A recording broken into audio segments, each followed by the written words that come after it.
Story लेके आया हूँ आपके लिए फर्स्ट कंप्यूटर प्रोग्रामर की। वो कोई 20th सेंचुरी की कोई टेक एआई जीनियस नहीं थी, बल्कि एक कंजर्वेटिव सोसाइटी में 19th सेंचुरी के अंदर एक विजन, एक ड्रीम और एक इमेजिनरी दुनिया में रहने वाली एक लड़की की स्टोरी है। जी, मैं बात कर रहा हूँ विजनरी और फर्स्ट कंप्यूटर प्रोग्रामर एडा लवलेस की। इस वीडियो में हम एक्सप्लोर करेंगे जो एडा लवलेस है, उसकी लाइफ से हम क्या लर्न कर सकते हैं, उसने क्या कंट्रीब्यूशन किया आज की टेक्नोलॉजी में, उसने जो काम किया, उसकी लाइफ की जो स्ट्रगल्स थी और उसकी लाइफ के जो सेटबैक्स थे और सक्सेस थी, वो हर वो एंगल जिससे आज के जो एंटरप्रेन्योर्स हैं, जो फाउंडर्स हैं और जो कोई अपनी लाइफ के अंदर कुछ अचीव करना चाहते हैं, वो क्या सीख सकते हैं और क्या वो अपनी लाइफ के ऊपर इम्प्लीमेंट कर सकते हैं। तो आइए एक्सप्लोर करते हैं एडा का जो लाइफ है एक डिफरेंट एंगल से, जहाँ से हमारे लिए कुछ लर्निंग। एडा बॉर्न हुई 1815 इन इंग्लैंड। उसके जो फादर थे वो एक पोएट थे, लॉर्ड बायरन।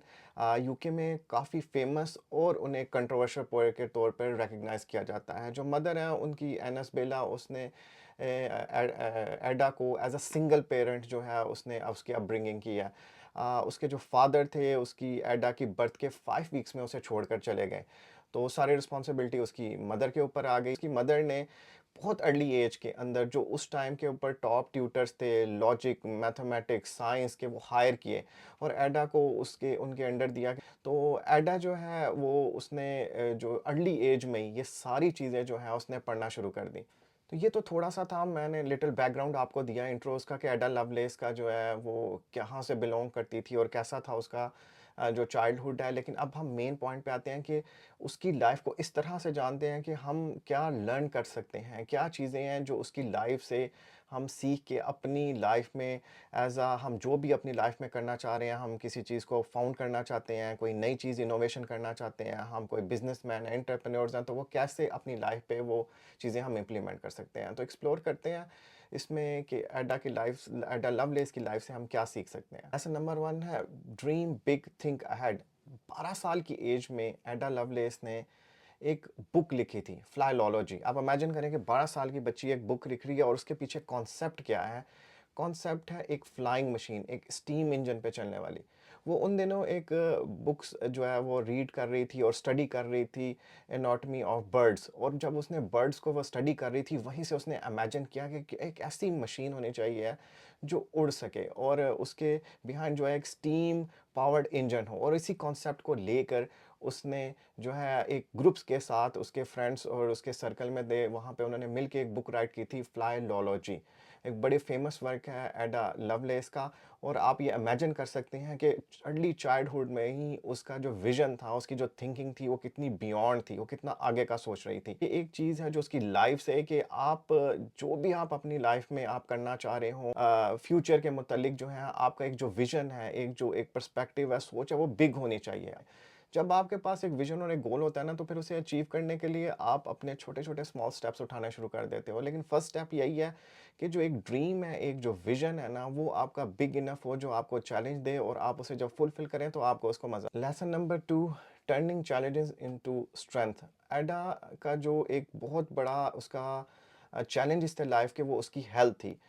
अर्ली चाइल्डहुड से ही वो जो है बहुत सारी मेडिकल और हेल्थ इश्यूज़ में रही। हाई फीवर भी रहता था, फिर उसे मीज़ल्स की बीमारी हुई, फिर उसे पैरालिसिस हुआ, उसके हाफ बॉडी जो है वो पैरालाइज़ हुई। लेकिन इन सारी प्रॉब्लम्स के अंदर जो है उसने कभी भी उसकी जो विज़न था और उसके काम पे उसने कभी उसे अफ़ेक्ट नहीं किया। वो कंटिन्यूअसली उसने, चाहे वो चाइल्डहुड में पढ़ाई करनी हो, और बड़ी इंटेंसिव पढ़ाई थी कि आप चाहे वो मैथमेटिक्स, लॉजिक, साइंस, उस टाइम के ऊपर आप इमेजिन कर सकें कितना ज़्यादा, जब रिसोर्सेज़ अवेलेबल नहीं है और आपको बहुत ज़्यादा अपना हार्ड वर्क पुट करना है उन उन चीज़ों को, कॉन्सेप्ट को ग्रास्प करने में, उसको इम्प्लीमेंट करने पे और उसको आगे लेके जाने में। तो वो जितनी भी उसकी जो पर्सनल लाइफ के अंदर उसके हेल्थ इशू चल रहे थे, वो कभी भी उसके रास्ते में रुकावट नहीं बने। और वो आप ये देखें कि उसकी जो डेथ है वो भी एट द एज ऑफ 36 जो है उसकी हुई। वो शी वाज़ मतलब उसे कैंसर था और वो उस टाइम ट्रीटमेंट अवेलेबल नहीं था और शी वाज जस्ट 36 जब वो उसकी डेथ हुई है। तो जो आपके चैलेंजेस होते हैं लाइफ में वो आपके स्ट्रेंथ बनने चाहिए, कभी भी वो आपको वीक नहीं करने चाहिए। तो ये उसकी लाइफ से एक लेसन है कि आपके जो चैलेंजेस है उसको स्ट्रेंथ में कन्वर्ट कर दो। आपको उसे पता है कि वो स्ट्रगल कर रही है, लेकिन उसकी स्ट्रगल में उसकी हेल्थ इश्यूज ने कभी भी उसकी जो वर्क था उसके ऊपर कभी इम्पैक्ट नहीं किया। लेसन नंबर 3 है एम्ब्रेस अपॉर्चुनिटी एंड कोलैबोरेशन। 1833 में एडा शी वाज जस्ट 17, उसकी जो है मीटिंग होती है चार्ल्स बेबेज। चार्ल्स बेबेज पे हम कभी किसी दिन और एक वीडियो मैं उसके ऊपर बनाऊंगा। उसे फादर्स ऑफ कंप्यूटर्स कहा जाता है। उसे कहा जाता है कि वो था जिसने कंप्यूटिंग की फिजिकल जो है फॉर्मेशन की, उसने वो डिफाइन की मशीन्स, और उसकी मशीन जो है वो फर्स्ट बुनियाद बनती हैं मॉडर्न डे कंप्यूटिंग के अंदर। जो एडा लवलेस की जब उसके साथ मीटिंग हुई तो बड़ा इंप्रेस हुआ। उसने देखा कि यार 17 ईयर्स ओल्ड जो है बच्ची, और वो उस टाइम पे जो है कि 19th सेंचुरी के अंदर एक जब सोसाइटी में औरतों को बहुत ज़्यादा इनकरेज नहीं किया जाता था पढ़ाई की तरफ और ना साइंस की तरफ, उन जैसे कॉम्प्लेक्स साइंस मैथमेटिक्स और लॉजिक्स में उस बच्ची के बहुत क्लियर कॉन्सेप्ट थे। तो चार्ल्स बेबेज ने उन दिनों वो मशीन पे काम कर रहा था, द डिफरेंस मशीन। ये एक कॉम्प्लेक्स कैलकुलेशंस करती थी मशीन, और उसने एडा को इनवाइट किया कि चलो मिलके काम करते हैं। और वो एक नई मशीन के ऊपर जिसका नाम था द एनालिटिकल इंजन। तो एडा ने कोलैबोरेट किया। ये एक बिग अपॉर्चुनिटी थी उसकी लाइफ में कि उसने इतने बड़े एक उस वक्त का जो फाउंडर था, इनोवेटर थे चार्ल्स बेबेज, उसके साथ मिलकर काम करना शुरू किया। और ये एक जो है एक बुनियाद बनी थी आज मॉडर्न डे कंप्यूटर की। वो जो पार्टनरशिप थी उसने सारा जो है वो चेंज कर दिया।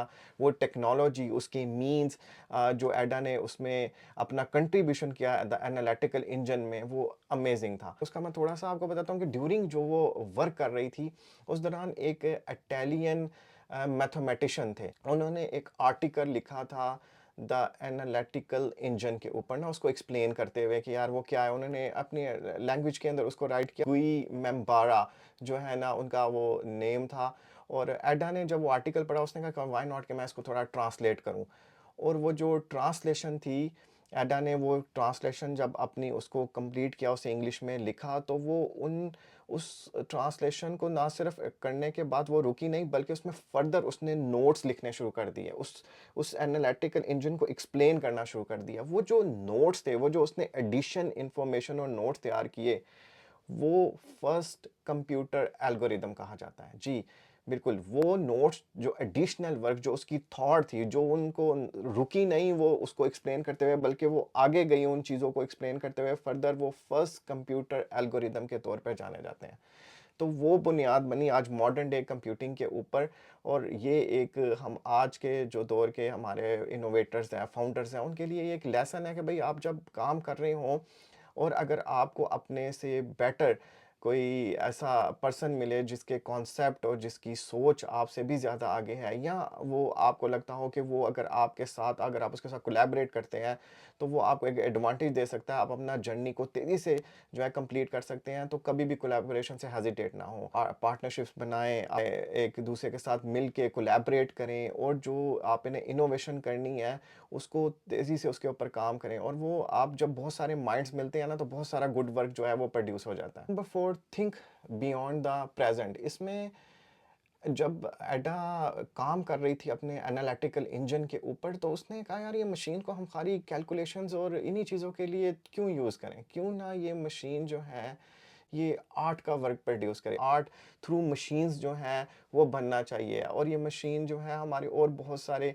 जो है लॉजिक, साइंस और इसके काम भी उसको करने चाहिए। वो सिर्फ रिस्ट्रिक्ट नहीं होनी चाहिए कैलकुलेशन की तरफ। तो वो था कि उसकी जो वो थिंकिंग थी कि वो अपना प्रेजेंट से बियॉन्ड देख रही। एनालिटिकल इंजन एडा लवलेस की लाइफ में कभी कंप्लीट नहीं हुआ।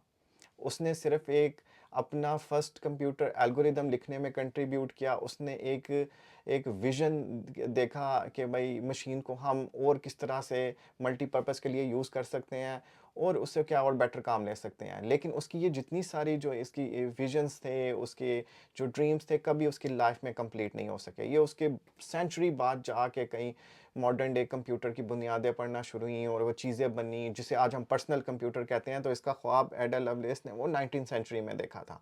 तो आप इमेजिन कर सकते हैं कि जो बड़े लोग होते हैं जिन्होंने लाइफ में, जिन्होंने वर्ल्ड के अंदर जो कंट्रीब्यूशन किया, वो कभी अपने आप को वो टाइम बाउंड नहीं करते, वो बाउंड्री से बाहर, टाइम से बाहर जाके जो है ना चीज़ों को इमेजिन करते हैं। तो आपने कभी एज अ इनोवेटर हेजिटेट नहीं होना कि यार कोई ऐसी चीज़ सोचूं कि आज से 100 ईयर्स बाद जो है हम क्या कर सकते हैं।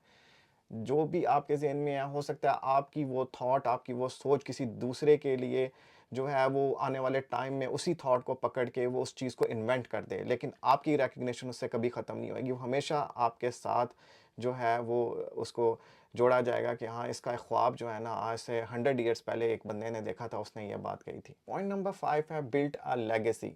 एडा ने जो काम किया वो उसकी लाइफ में तो कंप्लीट नहीं हुआ, लेकिन आज जो प्रेजेंट दौर में और जो पर्सनल कंप्यूटिंग की इनोवेशन हो रही थी और जब वो इवॉल्व हो रही थी, तो वो जितना था वो बेस था एडा के ड्रीम के ऊपर, उसके विजनरी थॉट्स के ऊपर। और ये जो प्रेजेंट दौर में जितने भी बड़े टॉप इंस्टीट्यूशंस हैं, कंट्रीज़ हैं, वो इस चीज़ को रिकग्नाइज करते हैं। आज उसके नाम पे बेशुमार अवार्ड्स हैं, इंस्टीट्यूशंस हैं, एकेडमीज़ हैं, उसके नाम पे डे सेलिब्रेट किए जाते हैं। आपके साथ थोड़े से उसके जो हैं वो आपके शेयर करता हूँ कि क्या-क्या चीज़ें, आप जिस तरह से एक एडा लवलेस अवार्ड है by association for women in computing. फिर एक बीसीएस लवलेस मेडल है, जो ब्रिटिश कंप्यूटर सोसाइटी जो है उनकी तरफ से दिया जाता है। फिर एडा लवलेस डे जो है अक्टूबर एवरी ईयर जो है वो सेलिब्रेट किया जाता है। फिर Ada Lovelace awards by look for है, जो गल्फ और साउथ रीजन में यूनाइटेड स्टेट्स की तरफ से जो टेक्नोलॉजी में लोग काम करते हैं उनकी रिकग्निशन में उन्हें दिया जाता है। और फिर उसके बाद एडा लवलेस जो है एक डेवलपर एकेडमी है, एक नॉन प्रॉफिट इंस्टीट्यूशन है जो फ्री ट्यूशन देता है। वहाँ पे वुमेंस को डेवलपिंग और टेक्नोलॉजी के मतलब पढ़ाया जाता है। तो आप देख सकते हैं कि जो उसने 19th सेंचुरी में to almost over 200 years ago जो उसने काम किया, जो उसने टेक्नोलॉजी, जो उसने विजन किए, जो उसने ड्रीम देखे, उसकी रिकग्निशन आज 200 साल बाद ये सारी मॉडर्न डे सोसाइटीज़ और वो क्लब्स करते हैं। आज के इनोवेटर है, फाउंडर हैं। अगर आप ये सोचें कि यार हम अभी काम करें और हमारी लाइफ टाइम में कंप्लीट नहीं होता तो उसका क्या फ़ायदा? नहीं भाई, आप अगर कोई ख्वाब भी देख रहे हो जो एक इस सोसाइटी से, टाइम से बाहर का है, तो वो ये ना सोचें कि आपको उसकी रिकग्निशन नहीं मिलेगी। आप जो उसके लिए काम करेंगे, जो आपकी थॉट्स होंगी, थ्योरीज होंगी, उससे वो उस आने वाला वक्त ज़रूर सेलिब्रेट करेगा और आपको उसको रिकग्निशन ज़रूर देगा। आप एडा लवलेस की लाइफ को देख सकते हैं कि 200 ईयर्स के बाद भी आज भी उसकी लाइफ को कैसे सेलिब्रेट किया जाता है और आज हम उसे फर्स्ट कंप्यूटर प्रोग्रामर के तौर के ऊपर जानते हैं। ट्रिविया टाइम, आपके लिए एक क्वेश्चन भी है और आपने कमेंट्स के अंदर इसका आंसर करना है। वेरी सिंपल क्वेश्चन, आपके साथ मैंने जो वीडियो में पॉइंट्स शेयर किया आपको इसी में से आंसर मिल जाएगा, नहीं तो आप गूगल कर सकते हैं, सर्च कर सकते हैं। क्वेश्चन है कि what was the name of the machine that एडा loveless road the world first algorithm for in 1843। वो मशीन का नाम बताएं जिस मशीन के लिए एडा ने जो फर्स्ट एल्गोरिदम लिखा इन 1843, जिसे जो मैंने आपको बताया था कि इटालियन आर्टिकल था, उस मशीन के ऊपर लिखा था इटालियन मैथमेटिशियन ने, और उसने उसके ऊपर ना सिर्फ ट्रांसलेशन किया एडा ने कि उसके ऊपर फर्दर नोट्स लिखे। वो नोट्स थे वो first computer algorithm, first computer जो है वो प्रोग्रामिंग कहा जाता है। तो वो मशीन का नाम क्या था जिसको इटालियन मैथमेटिशियन ने आर्टिकल लिखा और उसको एडा ने ट्रांसलेट किया? आपके पास ऑप्शन है, number A the analytical engine, number दो के ऊपर आपके पास है the Turing machine, number 3 the difference engine and number 4 the clauses. Hi, I am Jimmy, welcome to my channel Desi Danishwar. इस चैनल पे मैं आपके साथ स्टोरीज शेयर करूंगा एंटरप्रेन्योर्स, फाउंडर्स और इनोवेटर्स की, और मेरा जो फोकस होगा वो होगा उनकी लाइफ से लर्न करना। क्या उनकी फेलियर्स, उनकी सक्सेस, उनके सेटबैक्स, उनके चैलेंजेस के हम उनसे क्या लर्न कर सकते हैं और अपनी जर्नी को कैसे बेटर बना सकते हैं।